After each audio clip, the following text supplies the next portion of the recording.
오늘 하나님께서 우리에게 주신 말씀은 여호수아 21장 43절에서 45절입니다.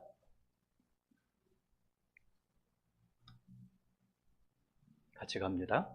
여호와께서 이스라엘의 조상들에게 맹세하사 주리라 하신 온 땅을 이와 같이 이스라엘에게 다 주셨으므로 그들이 그것을 차지하여 거기에 거주하였으니 여호와께서 그들의 주위에 안식을 주셨으되 그 조상들에게 맹세하신 대로 하셨으므로 그들의 모든 원수들 중에 그들과 맞선 자가 하나도 없었으니 이는 여호와께서 그들의 모든 원수들을 그들의 손에 넘겨주셨음이니라.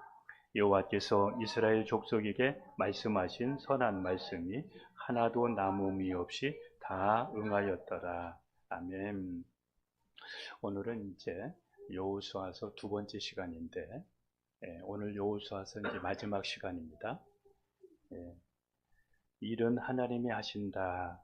이 시간에는 말씀대로 행하시는 하나님이라는 제목으로 우리 함께 이제 말씀을 나누려고 합니다.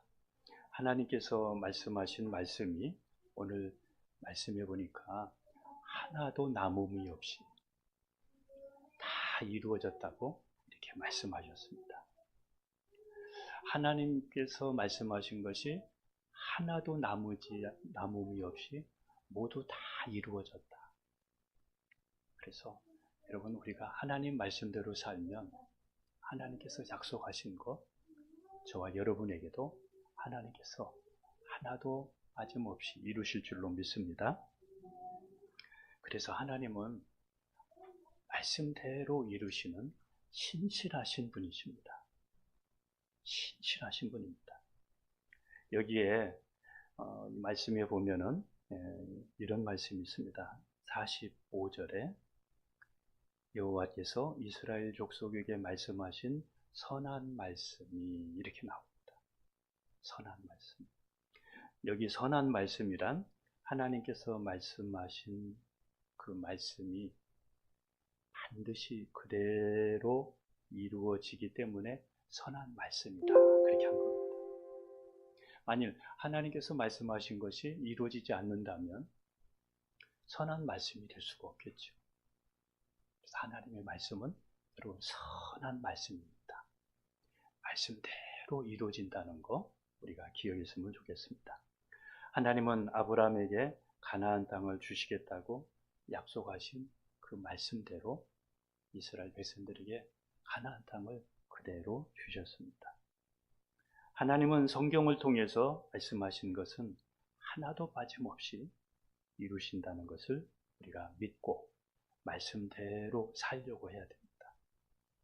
우리 교회에서 우리가 하나님의 말씀을 이제 나누는 것은 우리가 말씀대로 살자.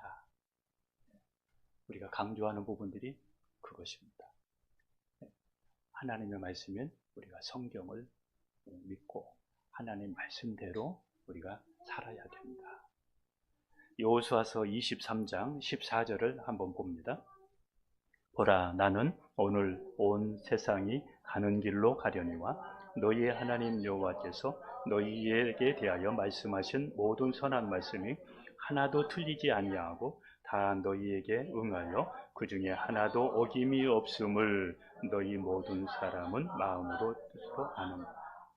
여호수아가 죽기 전에 이스라엘 백성들을 모아놓고 나는 오늘 온 세상이 가는 길로 가지만 너희의 하나님 여호와께서 너희에게 대하여 말씀하신 모든 선한 말씀이 하나도 틀리지 않고 다 이루어졌다. 이렇게 말합니다.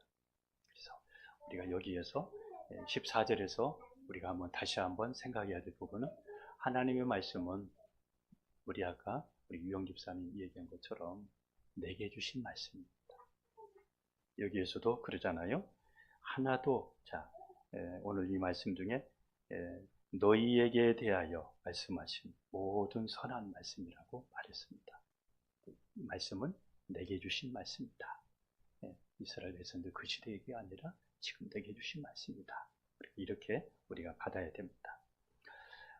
하나님의 말씀은 모두 하나님이 행하신다는 약속이며 그리고 43절에 있는 말씀처럼 하나님의 맹세와 같습니다. 하나님의 말씀은 하나님의 약속이며 맹세와 같다. 그래서 하나님이 맹세했다고 하면은 반드시 이루어진다. 이것을 우리가 기억해야 됩니다. 하나님께서 여호수아에게 요단강을 건너가라고 하신 것은 말씀대로 순종하면 요단강을 건너갈 수 있게 하시겠다는 것이었고, 그리고 요단강을 말씀대로 건너갔습니다. 하나님께서 여리고 성을 돌라고 하신 것은 말씀에 순종하면 여리고 성을 점령할 수 있도록 하나님이 도와주시겠다는 그 말씀대로 말씀에 순종할 때 여리고 성을 이스라엘 백성들이 정복할 수가 있었습니다. 하나님은 지금도 하나님의 말씀을 통해서 하나님의 뜻을 우리에게 알려주시고, 그리고 그 말씀대로 믿고 순종하는 사람들에게 하나하나 이루어 가신다는 것을 우리가 기억해야 됩니다. 여호수아 9장에 보게 되면 가나안 땅에 살고 있던 기브온 족속이 있었습니다. 이제 이스라엘 백성들이 가나안 땅에 지금 들어왔잖아요. 이제 그들이 이스라엘 백성들에게 죽임을 당할 것을 두려워해서 그들이 계획을 세웁니다. 우리는 먼 나라에서 온 사람들인데 하나님이 살아계시고 당신들과 함께 계신 것을 우리가 안다. 그러니까 우리 서로 해치지 말고 서로 화해하면서 잘 지내자. 이렇게 이스라엘 백성들에게 찾아와서 화친을 요구합니다.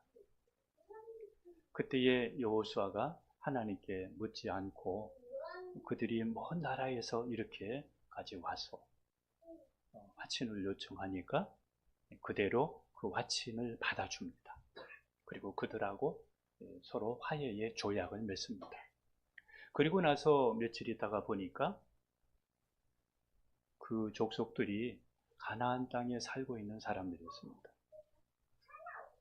그런데 하나님께서 거짓이었지만은 그들이 거짓말로 이스라엘 백성들과 약조했지만 또 하나님 앞에 약조한 것이니까 그들을 죽이지 않고 그들을 나무를 패고 물을 깃는 사람으로 그렇게 그들을 삼습니다. 거짓말로 약속한 것까지도 하나님은 그것을 지키도록 그렇게 하셨다는 것입니다. 하나님은 우리에게 예수님을 보내시겠다고 하신 그 약속을 그대로 이루셨습니다.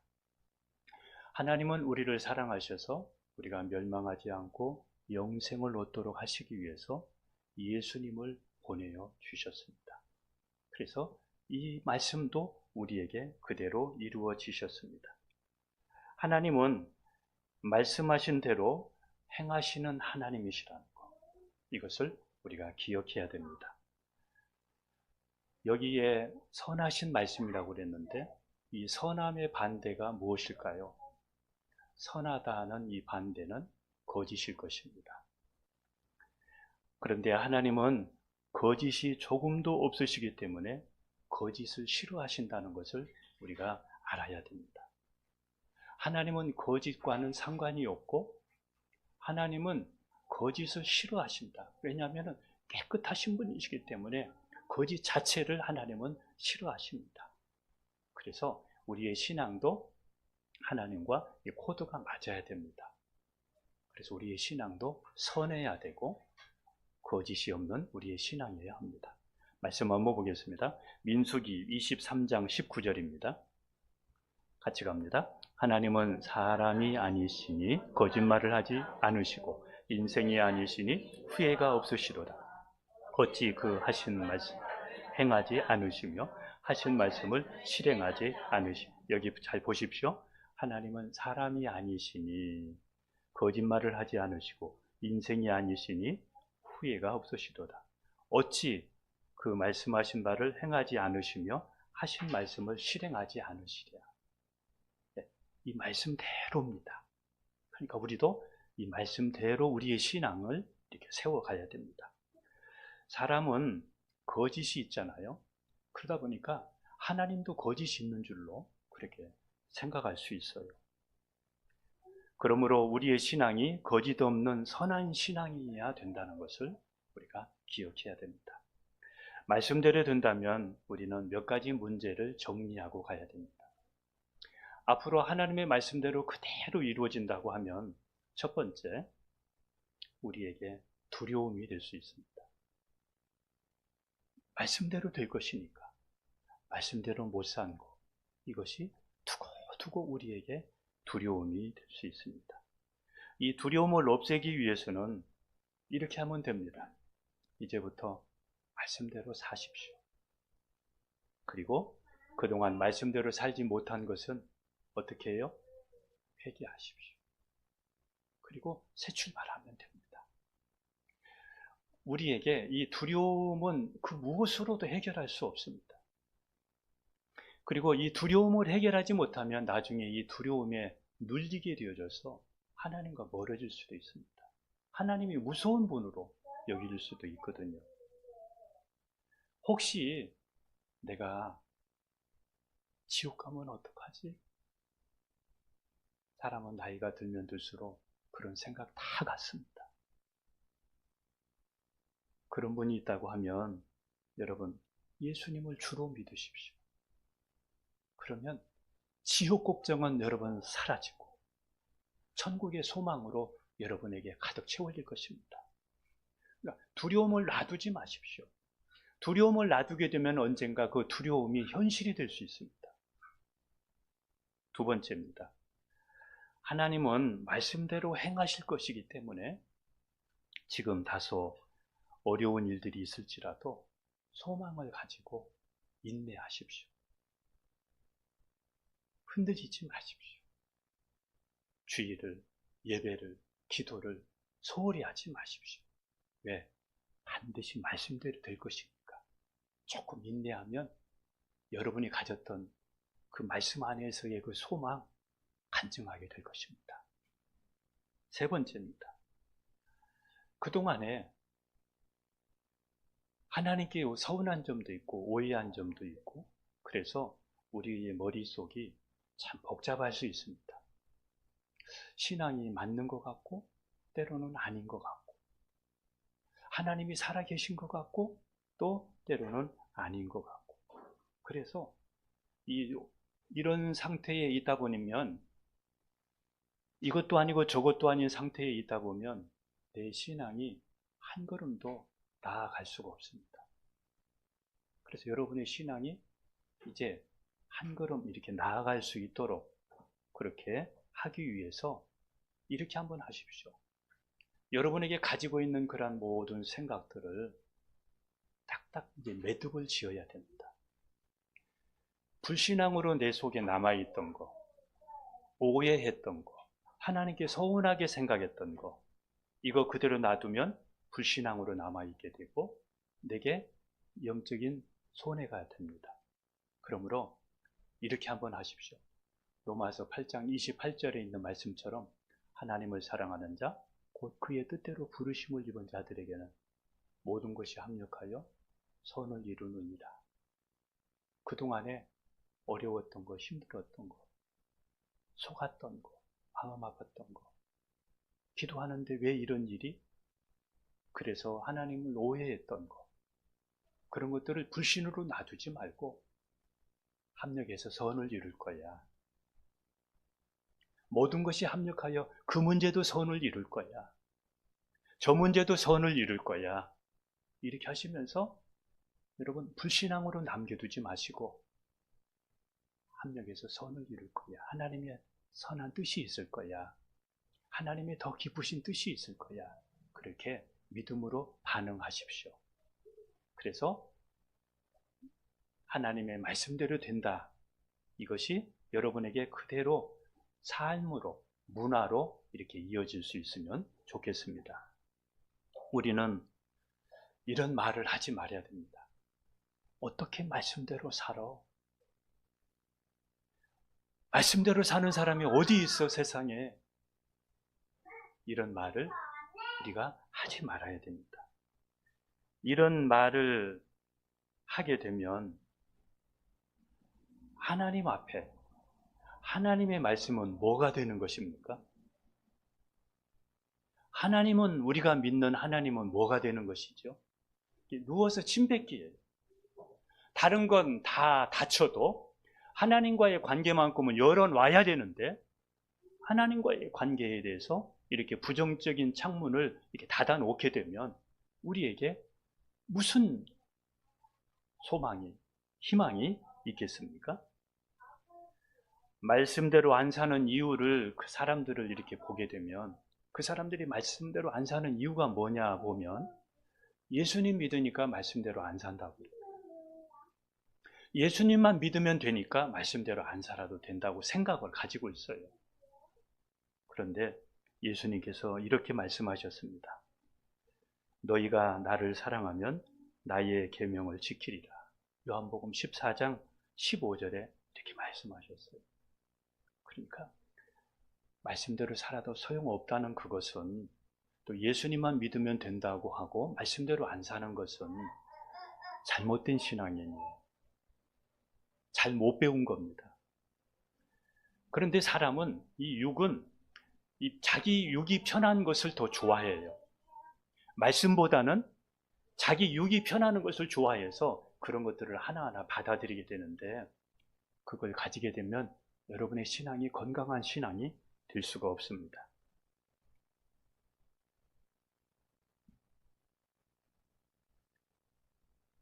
요즘에 진짜 좀 이런 말 하기가 좀 그렇지만은 참 세속적인 신앙인이 너무 많아요. 예, 옛말에는 그런 사람들 그 날라리 신앙인이라고 그러잖아요. 근데 거기에 또 그런 사람들의 영향을 받다 보니까 이 정상적인 신앙을 가진 사람이 많지를 않아요. 여러분 주위에 말씀대로 살려고 하는 사람 봤습니까? 그만큼 정상적인 신앙을 가진 사람이 없다는 거예요. 그리고 저 사람도 저렇게 사니까 나도 이렇게 살고, 너나 나나 할 거 없이 다 이렇게 오염된 신앙을 가지고 살아가고 있습니다. 예수 믿는 사람은 매일매일 말씀 읽고 기도하지 않으면 못 삽니다. 그래서 말씀 읽고 기도하면서 말씀대로 살려고 몸부림을 칩니다. 여러분, 십계명부터 지키려고 노력을 하십시오. 우리가 지금까지 공부했던 그런 말씀들 십계명부터 지키려고 하십시오. 십계명도 안 지키면 안 됩니다. 하나님 앞에서 우리가 최후 심판을 받을 때 무엇으로 심판을 받느냐면 말씀으로 심판을 받습니다. 말씀 볼까요? 요한복음 12장 47절, 48절을 같이 갑니다. 사람이 내 말을 듣고 지키지 아니할지라도 내가 그를 심판하지 아니하노니 내가 온 것은 세상을 심판하러 함이 아니요 세상을 구원하러 함이로다. 나를 저버리고 내 말을 받지 아니하는 자를 심판할 리가 있으니 곧 내가 한 그 말이 마지막 날에 그를 심판하리라. 지금은 구원의 때예요. 그러니까 심판을 해서 그 사람을 없애는 것이 아니라 구원받을 수 있는 그러한 때이기 때문에 우리가 말씀대로 안 살아도 그 말씀대로 하나님은 심판을 유보하고 계셔요. 그리고 회개하고 돌아오기를 바라고 언젠가는 말씀대로 살도록 하나님이 기다리고 계셔요. 그러니까 내가 말씀대로 지금 안 산다고 괜찮은 것이 아니에요. 마지막에는 이 말씀이 심판하신다는 거, 말씀대로 심판하신다는 거. 여러분, 이게 두려운 말씀이잖아요. 아, 신앙생활은 말씀대로 하는 거구나. 이거를 우리가 기억해야 됩니다. 교회의 희망이라고 하면 하나님의 말씀을 하나님처럼 믿고 얼마나 말씀대로 사느냐, 그것에 따라서 미래의 교회가 결정이 납니다. 지금의 교회는 하나님의 징계를 받아서 쇠하여 가고 있는 상태입니다. 지금 현재 있는 교회들은 하나님의 징계 속에서 쇠하여 가고 있다. 그러니까 쇠하여 가고 있는, 잘못된 신앙을 가지고 있는 사람들이 많은 이때에 그것을 또 본받게 되면 우리의 신앙은 더 망가질 수밖에 없겠지요. 이때 우리에게 필요한 것은 어떤 부흥이나 어떤 축복도 좋지만은 하나님의 말씀으로 다시 돌아가는 것. 이것이 가장 중요한 문제입니다. 이것에 따라서 한국 교회의 신뢰도, 우리 믿음의 사람들의 신임도 여기에 달려 있습니다. 에스라가 하나님의 말씀을 읽을 때 읽었습니다. 듣는 사람들이 통곡을 했습니다. 말씀대로 살지 못한 자기를 보면서 통곡을 했습니다. 베드로가 하나님의 말씀을 전할 때 듣는 사람들이 형제들아, 우리가 어찌할꼬? 어떻게 해야 우리가 살겠느냐? 그때에 베드로가 각각 회개하고 성령을 선물로 받으라 이렇게 말했습니다. 말씀을 우리가 들을 때, 읽을 때 반응이 일어나는 사람, 와닿고 깨달아지고 반응하는 사람, 이런 사람이 영이 살아있고 그리고 믿음이 살아있는 사람입니다. 여러분에게 반응이 일어나기를 축복합니다. 왜냐하면 하나님의 말씀은 살아있어서 수술도 하고 회개도 시키고 깨닫기도 하고, 그러니까 하나님 말씀은 살아있고 운동력이 있어서 좌우의 날선 검과 같이 때로는 수술도 하잖아요. 그런데 가만히 있으면 죽은 거잖아요. 감각이 없는 거잖아요.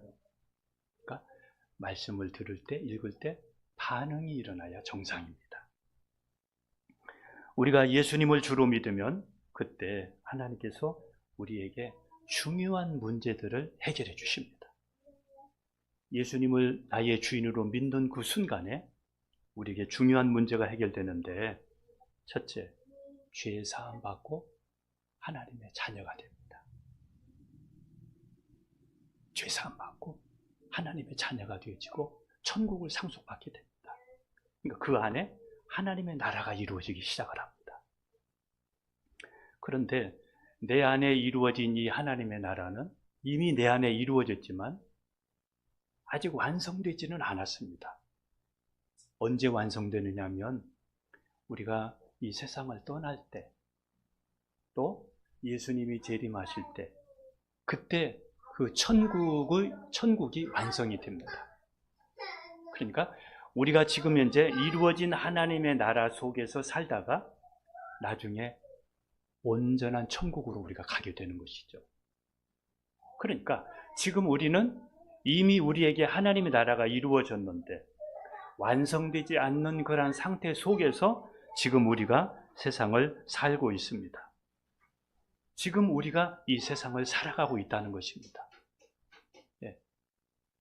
이미 이루어졌는데 완성되지 않는 이 속에서 우리가 살아가고 있다. 그래서 중요한 것은 이미 천국은 내 안에 이루어졌고 이미 하나님의 나라는 내 안에 지금 이루어졌다. 이것을 우리가 기억해야 됩니다. 그 다음에 이제 하나님께서 우리가 예수님을 주로 믿으면 큰 문제는 천국 가는 문제, 구원받는 문제, 죄사함의 문제, 이런 문제는 해결해 주시고 그 다음은 나머지는 하나님의 말씀에 의지해서 기도하면 나머지 문제를 해결해 주십니다.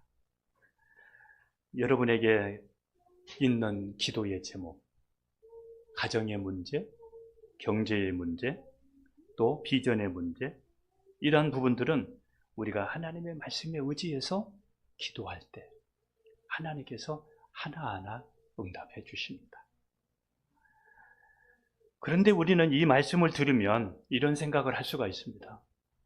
아닌데, 기도해도 안 되던데, 내가 기도했는데 안 이루어졌는데, 이 사이에서 우리는 혼란을 겪기도 하고, 그리고 시험 들어서 기도해도 소용없어, 말씀대로 살아도 소용없어, 이런 생각을 우리가 가질 수 있습니다. 그런데 여러분, 우리가 부모가 자녀들을 양육할 때 자녀들이 원하는 대로 그때그때 바로바로 주지 않잖아요. 주어야 될 때가 있고 다음에 줘야 될 때가 있잖아요. 하나님께서도 마찬가지입니다. 하나님께서도 우리에게 지금 기다리시는 것은 그 안에 하나님의 뜻이 있는데 이 기간 속에 우리를 만들어가는 것입니다.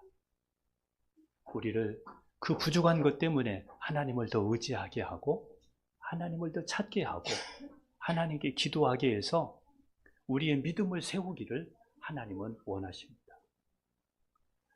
하나님께서 아브라함에게 아들을 주겠다고, 자녀를 주겠다고 약속하셨습니다. 그런데 바로 주지를 않았습니다. 25년 만에 주셨습니다. 아브라함은 25년 동안에 하나님께 아들을 위해서 기도했습니다. 그러니까 절박하게 하나님을 찾았습니다. 하나님을 의지할 수밖에 없었습니다. 만일 바로 주었더라면 하나님을 의지하는, 하나님께 기도하는 이런 부분들 때문에 하나님을 덜 의지했을 것입니다. 지금 우리에게 필요한 그 문제보다 하나님은 더 큰 것을 우리에게 주기를 원하십니다. 그러므로 큰 문제는 하나님이 해결해 주셨고, 지금 우리에게 있는 여러 가지 이런 문제들은 하나님 의지하고 기도하면 때가 되면 반드시 하나님께서 우리에게 응답해 주실 것입니다. 그러므로 우리는 조급해서 우리가 바라는 것이 그때그때 빨리 해결되어져야 하나님을 믿고, 그렇지 않으면 원하는 대로 되지 않으면 우리가 믿음이 흔들리고, 이런 신앙을 우리가 극복을 해야 됩니다. 우리가 지금까지 기도한 대로 다 되었더라면 아마 더 큰 문제가 생겼을 수 있습니다. 우리에게 미운 사람 있잖아요. 아마 몇 사람 죽었을 겁니다. 왜냐하면 우리가 기도 그렇게 할 수 있거든요. 예. 그리고 우리가 원하는 대로 기도가 다 되었더라면 아마 우리 안 된 것이 더 우리에게 은혜가 되었을 수 있습니다. 저도 그렇습니다.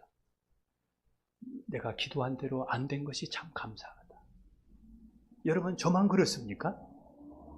말씀드리는 이유는 그 속에 하나님의 뜻이 있다. 하나님은 실수하지 않는 분이시고 우리의 생각보다 하나님은 더 기쁘시기 때문에 지금 안 된다는 이것 때문에 우리가 일희일비하지 말아야 됩니다. 두 번째입니다. 하나님은 말씀에 순종하여 가나안 땅을 정복한 이스라엘 백성들에게 안식을 주셨다고 하셨습니다. 이스라엘 백성들이 가나안 땅을 모두 다 몰아내서 그들이 안식을 갖게 된 것이 아닙니다. 여호수아를 통해서 큰 군사력 그리고 큰 성들, 이런 성들은 다 물리쳤지만, 그러나 이제 각 지역에 남아있는 이러한 아직 많은 가나안의 군인들이 아직도 많이 남아있었거든요. 그런데도 하나님께서 이스라엘 백성들에게 안식을 주셨다고 이렇게 말씀하셨습니다. 아직 이스라엘 백성들에게 정복해야 될 정복지가 많이 남아있는데 그들이 그곳에서 안식할 수 있었던 것은 하나님이 이스라엘 백성들과 함께 계셨기 때문입니다. 하나님이 함께 계셨기 때문입니다.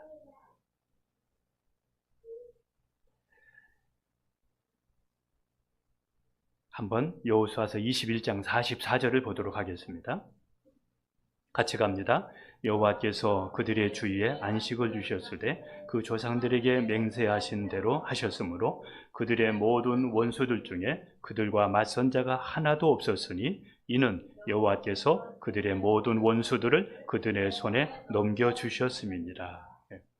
이스라엘 백성들을 만일 맞섰다고 하면, 이스라엘 백성들과 함께 전쟁을 치르려고 그들이 했다고 하면 그들이 죽을 줄 알고 한 사람도 이스라엘 백성들과 맞서는 사람이 없었기 때문에 그 땅에 안식이 있었다는 것입니다. 하나님을 의지하고 여러분 말씀 붙잡고 기도하십시오. 하나님을 믿고 기도해야 하나님이 함께 하시기 때문에 우리의 삶에 하나님이 함께 하시는 그런 간증이 있고 또 하나님의 역사가 있습니다. 하나님이 나와 함께 계신다는 것을 믿을 때 불면증이 사라지게 되고, 그리고 무슨 일이 일어나도 그것 때문에 흔들리지 않습니다.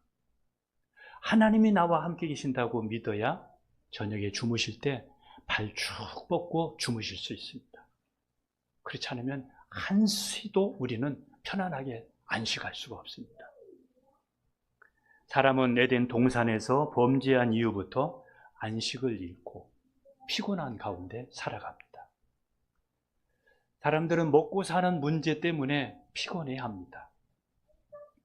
그리고 가끔 가다 우리가 연약해서, 우리가 성숙하지 못해서 지었던 그러한 죄들, 실수했던 부분들, 이러한 부분들이 우리 속에서 가끔씩 이렇게 떠오릅니다.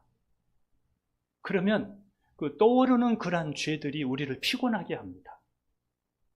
그것을 해결할 수 있는 약도 없습니다. 힘듭니다. 예수님은 우리에게 안식을 주시기 위해서 오셨습니다. 그래서 예수님께서 이렇게 말씀하셨습니다. 수고하고 무거운 짐진 자들아, 다 내게로 오라. 내가 너를 쉬게 하리라고 말씀하셨습니다. 우리에게는 안식이 필요합니다. 여러분, 예수님을 나의 주로 영접하십시오. 그리고 하나님 말씀대로 사십시오. 여러분에게 안식과 평안이 주어질 것입니다. 우리가 연약에서 지은 죄가 하나하나 떠오를 때, 그때마다 여러분 하나님께 회개하십시오. 그러면 싹 지워지시고 믿음의 주여 온전케 하시는 예수님 바라보면 우리가 다시 힘을 얻을 수가 있습니다. 다시 새롭게 시작할 수 있습니다. 여러분 속에 과거에 실수했던 것, 약한 것들, 그것들이 여러분을 짓누르고 있거든. 그거 내놓고 회개하십시오. 하나님께서 다 용서해 주시고 새로운 시작이 여러분에게 될 것입니다. 하나님께서는 일의 노예가 되지 않도록 일주일에 한 번씩 쉬라고 십계명을 통해서 우리에게 말씀하셨습니다. 오늘 주일 예배는 우리가 세상에서 하는 어떤 일보다 더 중요합니다. 오늘 이 예배를 통해서 우리가 안식과 쉼을 누릴 수 있고 회복할 수 있기 때문입니다. 우리는 지상에서 이 안식과 평안을 누리면서 하나님의 나라를 누리다가 천국에서 온전한 우리가 안식을 누리게 되는 것입니다. 이 일은 하나님이 하시니까 우리가 조바조바하지 그렇게 말고 얼굴도 좀 피시고 그러면서 여러분 내가 소망을 가져야 산이 중리하면서 자살하지 않습니다. 모든 일은 내가 가진 것, 경제력 때문에 되어지는 것이 아니라 하나님이 하신다. 이것을 우리가 기억해야 됩니다. 세 번째입니다. 하나님은 가나안 사람을 하찮게 여기고 또 이스라엘 백성들은 선민이기 때문에 가나안 사람들의 땅을 빼앗아서 이스라엘 백성들에게 주시는 그런 하나님이 아니십니다. 본래 이 가나안 땅은 가나안 백성들에게 이미 주셨습니다. 그래서 하나님은 수세기 동안 그들이 하나님 말씀대로 살면서 말씀대로 살지 못한 것을 회개하고 돌아오기를 기다렸습니다. 그런데 가나안 사람들은 하나님을 떠났습니다. 그리고 우상을 숭배하면서 그 땅이 죄악으로 가득 차게 되었습니다. 그래서 이스라엘 백성들을 통해서 그 땅을 심판하시고 그 땅을 이스라엘 백성들에게 약속으로 주신 것입니다. 우리가 가지고 있는 모든 것들은 내 것이 아닙니다. 하나님이 우리에게 관리하라고 주신 우리는 청지기입니다. 우리의 생명도 우리 것이 아닙니다. 여러분의 가진 것 하나도 여러분의 것이 아닙니다. 하나님이 우리를 부르면 그거 다 놓고 가야 됩니다. 그러므로 여러분 그거 빼앗기기 전에 말씀대로 사십시오. 나중에 후회하지 마십시오. 하나님은 거짓이 없고 거룩하셔서 반드시 죄를 벌하십니다. 여호수아서 말씀에 보게 되면 7장에 아간이라는 사람이 나옵니다. 여리고성을 점령하게 되면 여리고성에 있는 모든 물품은, 전리품들은 손대지 말고 하나님께 드려라. 하나님께 드리라고 그랬습니다.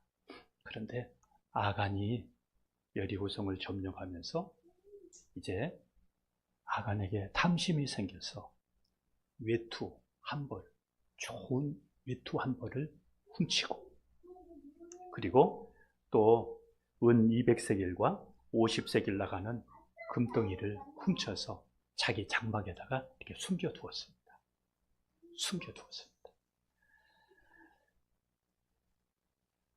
이 숨겨둔 것 때문에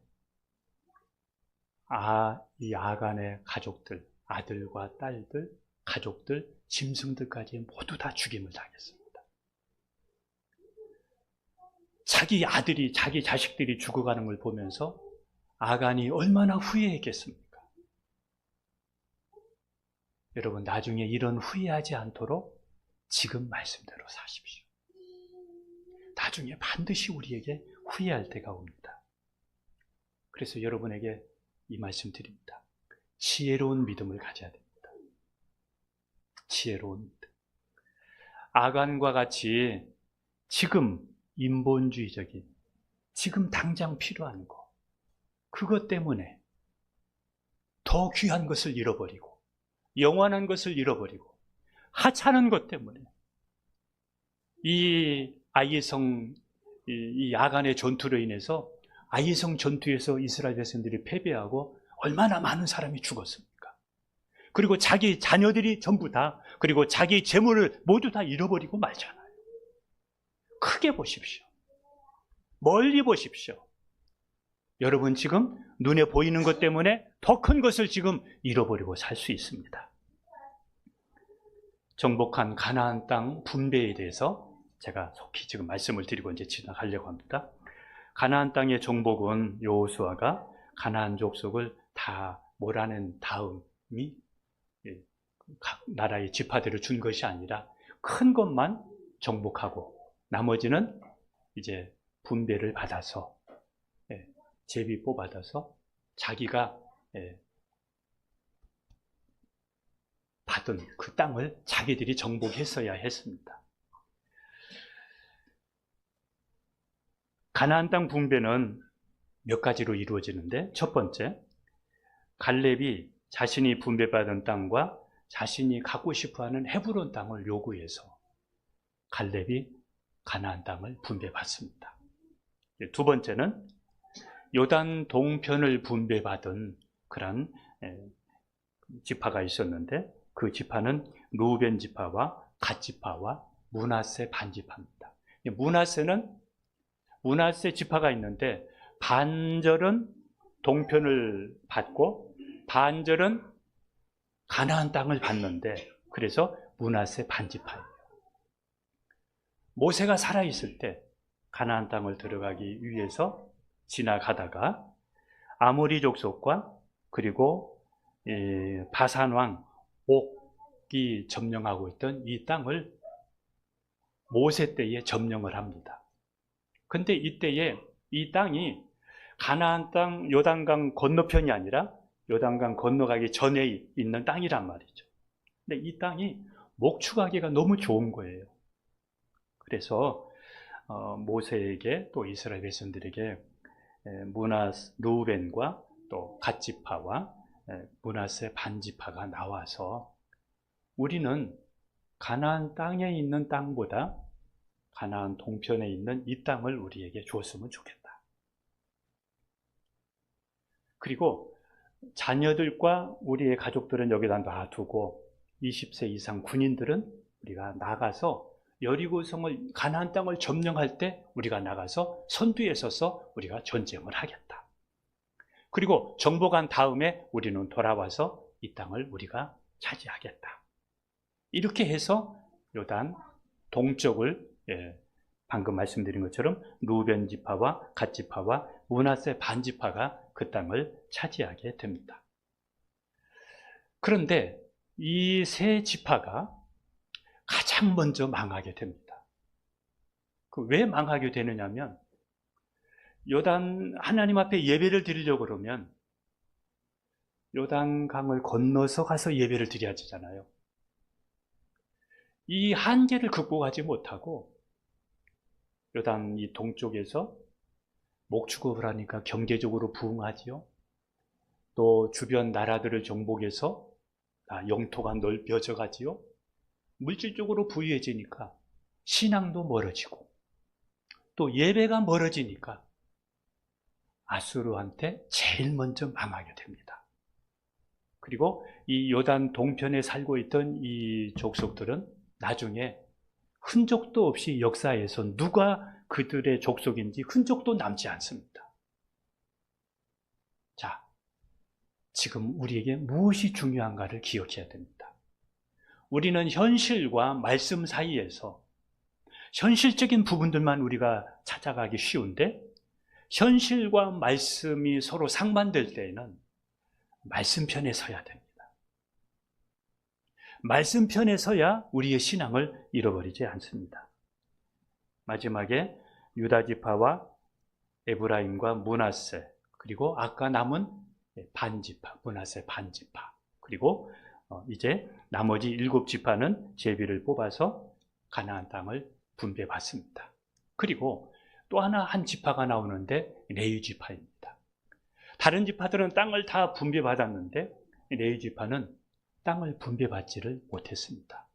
하나님께서 주지를 않았습니다. 왜 그랬는지 한번 볼까요? 여호수아서 13장 33절입니다. 같이 갑니다.